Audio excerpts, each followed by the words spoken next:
तेनालीराम और कंजूस सेठ। राजा कृष्णदेव राय के राज्य में एक कंजूस सेठ रहता था। उसके पास धन की कोई कमी न थी, पर एक पैसा भी जेब से निकालते समय उसकी नानी मर जाती थी। एक बार उसके कुछ मित्रों ने हंसी हंसी में एक कलाकार से अपना चित्र बनवाने के लिए उसे राजी कर लिया। उसके सामने वह मान तो गया, पर जब चित्रकार उसका चित्र बनाकर लाया तो सेठ की हिम्मत न पड़ी कि चित्र के मूल्य के रूप में चित्रकार को 100 स्वर्ण मुद्राएं दे। ये वह सेठ भी एक तरह का कलाकार ही था। चित्रकार को आया देखकर सेठ अंदर गया और कुछ ही क्षणों में अपना चेहरा बदलकर बाहर आया।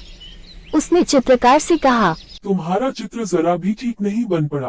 तुम ही बताओ, क्या ये चेहरा मेरे चेहरे से जरा भी मिलता है?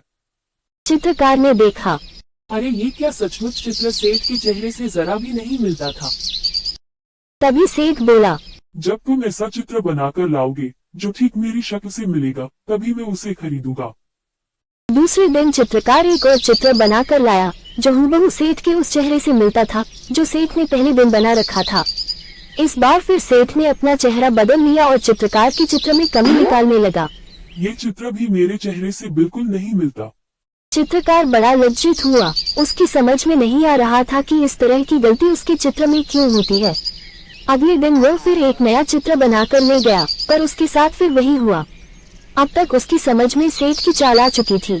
वह जानता था कि यह मक्खीचू सेठ असल में पैसे नहीं देना चाहता, पर चित्रकार अपनी कई दिनों की मेहनत भी बेकार नहीं जाने देना चाहता था। बहुत सोच विचार कर चित्रकार तेनालीराम के पास पहुंचा और अपनी समस्या उनसे कह सुनाई। कुछ समय सोचने के बाद तेनालीराम ने कहा, कल तुम उसके पास एक शीशा लेकर जाओ और कहो कि आपकी बिल्कुल असली तस्वीर लेकर आया हूँ। अच्छी तरह मिलाकर देख लीजिए, कहीं कोई अंतर आपको नहीं मिलेगा। बस फिर अपना काम हुआ ही समझो।